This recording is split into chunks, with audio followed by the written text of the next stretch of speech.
ce nouveau baroud. Nous sommes Nathalie, Laurent et Seska. Nous explorons les capacités de notre Mercedes Sprinter 4x4 baptisé Helmut en vue d'un grand voyage. Allez, rejoignez-nous pour un petit bout de route.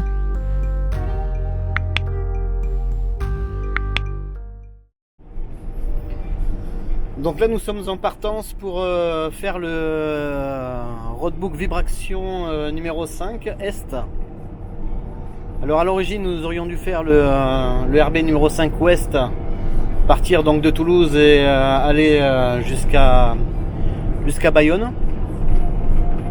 Mais vu que la météo n'est pas vraiment favorable et qu'on a envie de trouver du soleil. Oui, parce qu'on en a un peu marre de la pluie. Donc on va essayer de s'orienter sur le RB5 Est. Ça va, ouais. Oh putain, oh putain.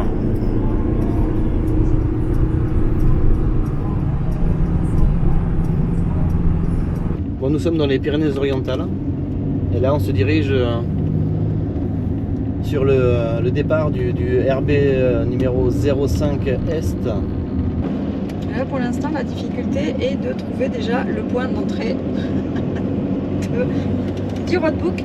Voilà, puisqu'en fait, comme il y a une partie, la première partie qui est fermée par des pierres, il y a eu une mise à jour en fait qui nous indique d'aller la prendre un petit peu plus loin, du côté de Cantaliops justement.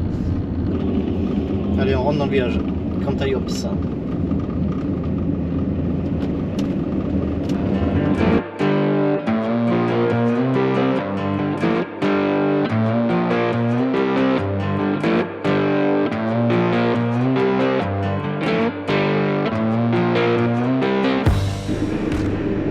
Quand on aurait dû arriver à droite, donc ouais, on aurait dû arriver là-bas, nous, donc c'est bon. Là, je pense qu'on récupère le truc, parce que là, il y a l'école, tu vois. Ouais. Alors Nat a rentré donc en amont les coordonnées GPS. Elle a reçu un fichier GPX de Vibration. Et logiquement là, via Osmand, on devrait avoir l'itinéraire d'affiché sur la tablette. Normalement.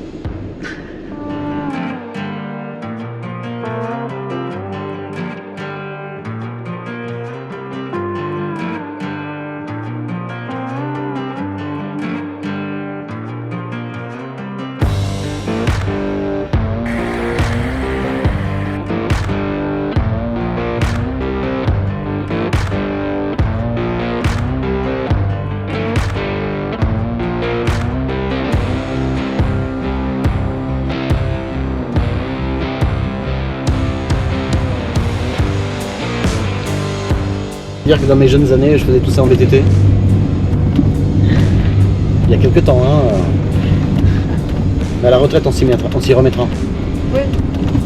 Surtout avec l'assistance électrique. Non, ben, je vais essayer de rebasculer sur mon VTT qui a Oui, pas de. ouais, je t'y encourage, mais perso, je resterai sur mon assistance électrique.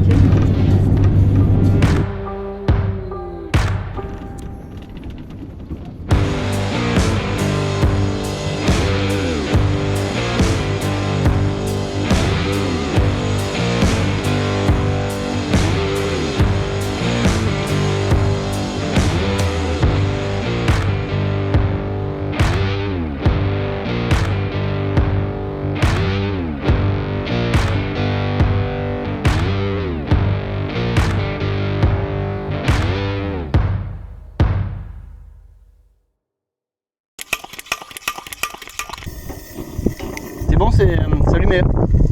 Je mets la poêle dessus. Oui. Bon, ben là, on va se régaler quand même.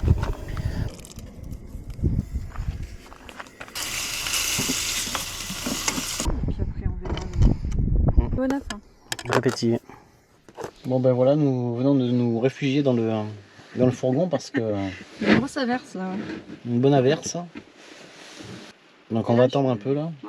Ben oui, parce qu'en fait, ce qu'on regarde, c'est qu'on est entouré de 3 dolmens. Alors, je crois que j'en ai vu un là, moi, qui est un petit peu plus loin, qu'on voit assez facilement.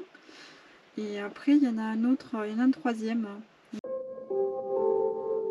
Où est ce fameux dolmen? Le voilà. C'est un petit dolmen. Il y a juste une plaque posée sur une autre pierre plate là. C'était destiné à quoi? À un abri? C'est les tombes? Ce sont des tombes. Des tombes? Ouais. Ah ouais.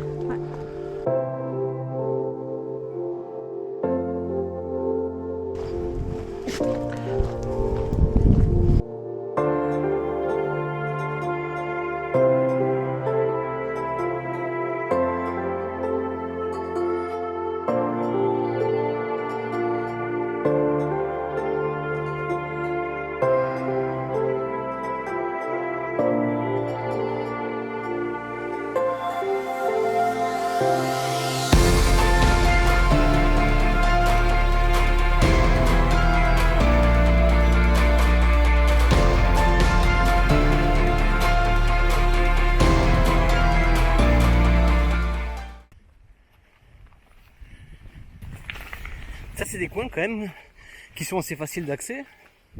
Avec le château qui est là, qui est magnifique. Hein. Superbe tour. Avec des jolis remparts là. Hein.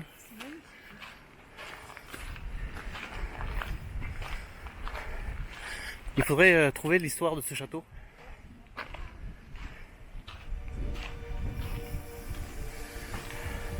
Eh bien, laissez-moi vous la raconter l'histoire.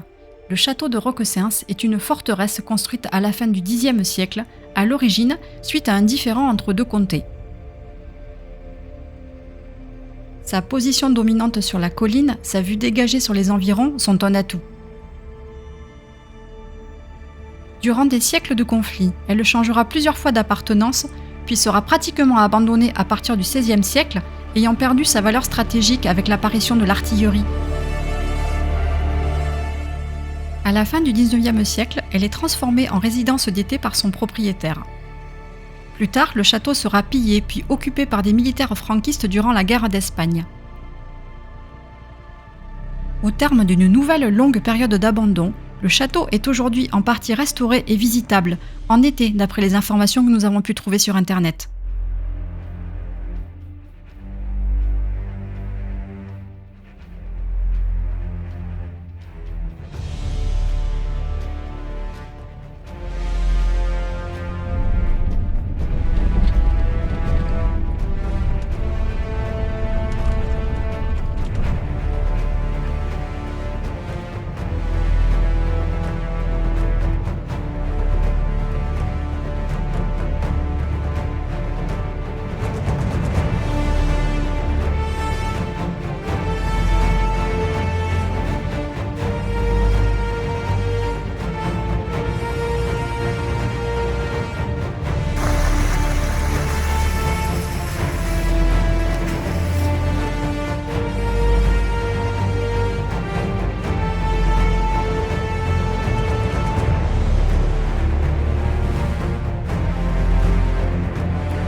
Et mon doudou qui allume le feu.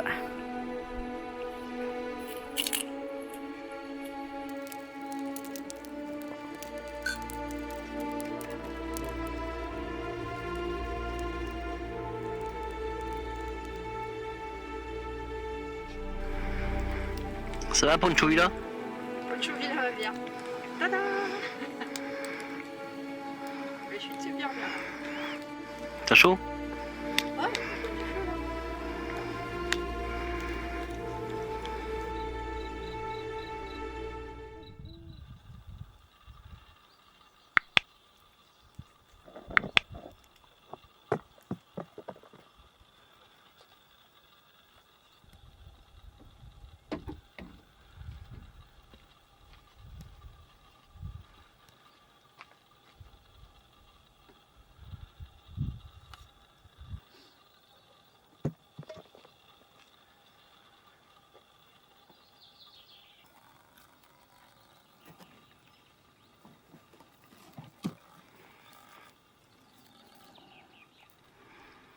Qu'est-ce que tu veux? Qu'est-ce que tu veux?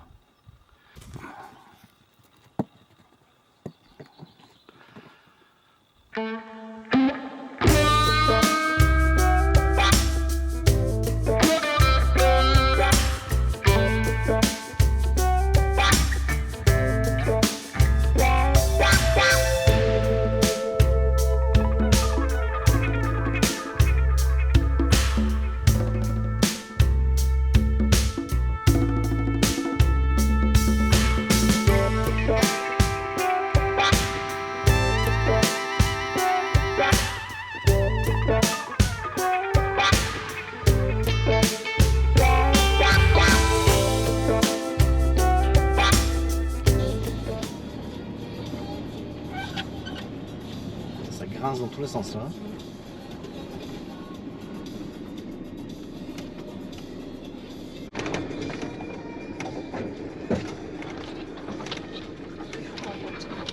Faut monter? Sérieux? Ouais.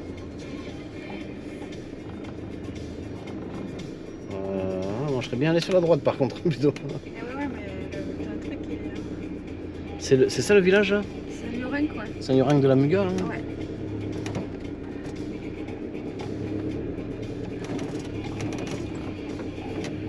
Putain, t'as un dévers à la coin en plus. Ouais, là c'est.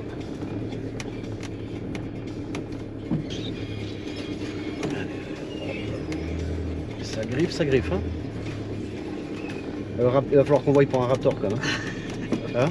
Non mais si on continue ça, c'est pas possible. Hein. La première partie était facile. Celle qu'on a fait hier, c'était simple. Ouais. Celle-ci, c'est...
Après, niveau technique, bon, c'est pas hyper compliqué.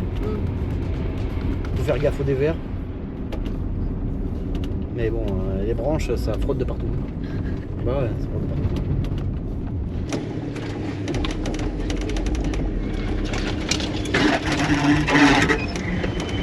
Bon, on va laisser le store. Hein. Je pense, un jour, on va laisser le store. Hein.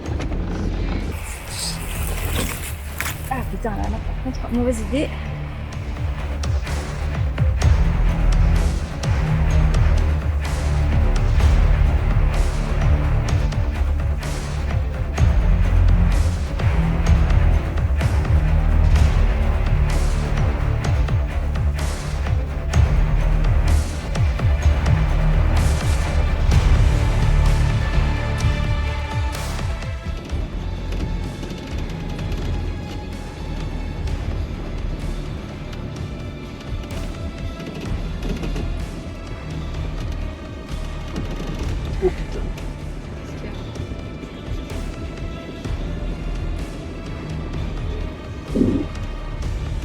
Non,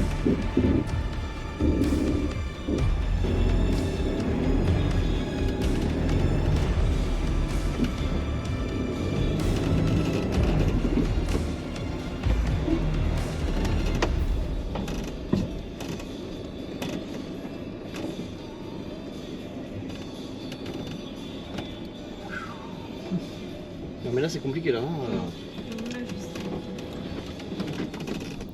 Nous laissons Saint-Liorenc derrière nous pour rejoindre par la route le village de Trégoura où débute la piste suivante.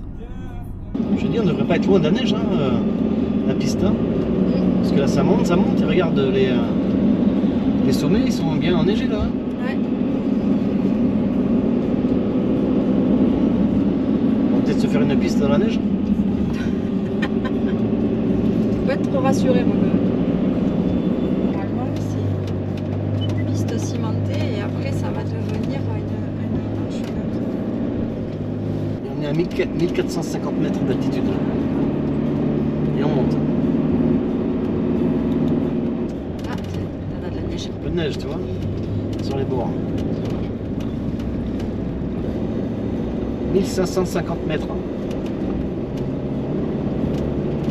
Et ça grimpe. C'est qui a dit qu'on serait pas dans la neige? C'est moi. Qui c'est qui s'est trompé? Moi.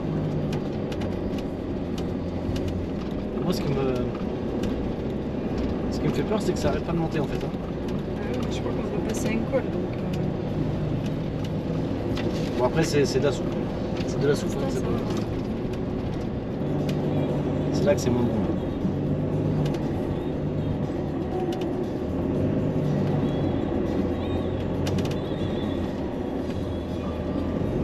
Tant qu'il y avait des traces, là, il y a moins de traces.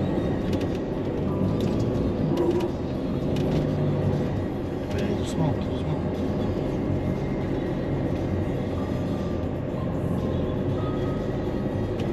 Hop là.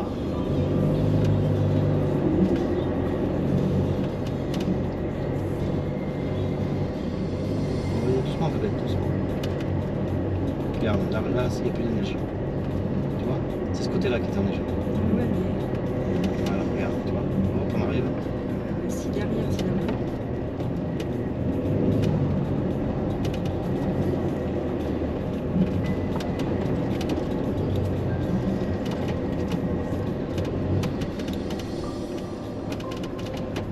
Continue ou pas? J'en sais rien. Parce que là, c'est long. Hein. Il y en a pour une dizaine de kilomètres. Comme ça.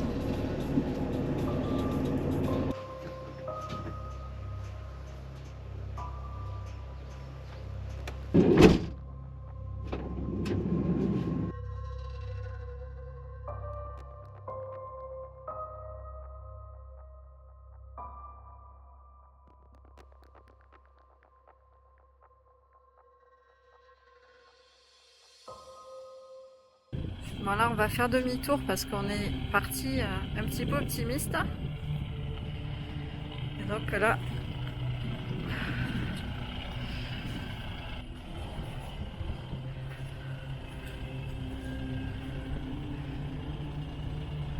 tu peux encore y aller, tu peux.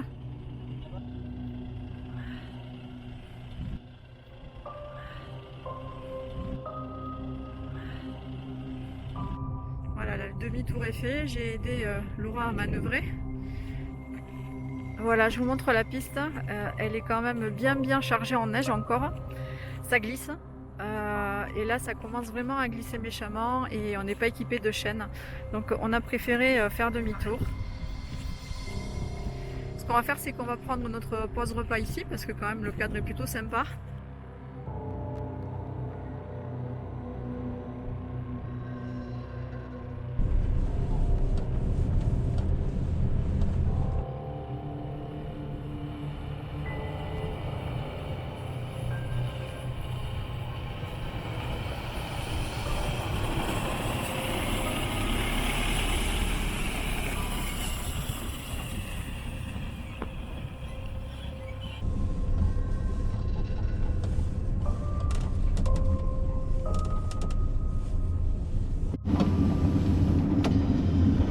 Bon ben voilà, nous avons mis un terme à notre road trip sur le RB numéro 5 Est. Nous sommes montés à 1500 mètres et nous avons... On était à 1604. 1604 Ouais, mètres. 1604 Nous mètres, avons eu de la neige, Beaucoup. beaucoup de neige. Nous n'avons pas de chaîne. Il faut savoir que la suite du parcours nécessitait de passer sur des cols à, le col 1008-2000 mètres. était à 2000 mètres. Là, le col suivant, là, sur lequel on aurait débouché si on avait continué. Donc c'était pas du tout raisonnable. Et après on a regardé, on s'est dit bon, on va peut-être redescendre, contourner on va dire l'obstacle et puis le reprendre un petit peu plus loin. Mais il y a plusieurs portions en fait qui sont au-delà de 1500, 1700, 1800. Alors j'en ai pas vu d'autres de nouveau à 2000 mètres, mais je pense que c'est quand même beaucoup trop haut pour qu'on puisse passer sans des chaînes. Alors pour tous les adeptes du tout-terrain, qu'ils soient en fourgon, en 4x4 tout ça, donc le RB5, avant le mois d'avril, il faut être équipé de chaînes. Ouais, je pense. Ouais. Hein, je pense que c'est le... Là, on est parti un peu nécessaire. confiant. On est parti un peu confiant parce qu'on s'est dit c'est pas une année à neige. Bon, ça va passer. Sur un malentendu, ça peut passer. Mais on a senti un peu le fourgon glisser un petit peu. Oui. Une ou deux fois là sur des passages un peu verglacés. Oui. Donc bon. Non, c'est étant donné que c'est notre future maison, on va peut-être pas prendre de risque. Non, et puis on a envie de vivre au moins jusqu'à la retraite quand même. Voilà. Ça serait vraiment pas prudent, il faut savoir renoncer. Et voilà, on a été couillons, bon, ça arrive à tout le monde, on apprend. On reviendra en juillet. Non, comment on a été couillons, couillons, ça veut dire quoi ça, on a été couillons? Parce qu'on s'est fait avoir comme des bleus quoi, quand même. Tous les deux on a été couillons? Oui, tous les deux. Donc, plan B, on a regardé sur Park4Night. Et on a vu à quelques kilomètres, parce qu'il nous faut une trentaine de minutes pour le rejoindre, en fait une piste qui mène à un ermitage. Et visiblement au niveau de l'ermitage ou un petit peu avant, il y a des possibilités de dormir et avec des jolies vues. Donc on va essayer d'aller voir ça. Et là je pense qu'on n'est pas très haut. Enfin j'espère, je croise les doigts. Surprise, c'est l'aventure de tous les instants avec Nat. Voilà, c'est tout pour aujourd'hui. On vous retrouve très prochainement pour la suite de notre baroude. On vous partagera quelques balades et aussi notre vision de l'avenir d'Helmut qui évolue avec la pratique. D'ici là, merci à tous et portez-vous bien.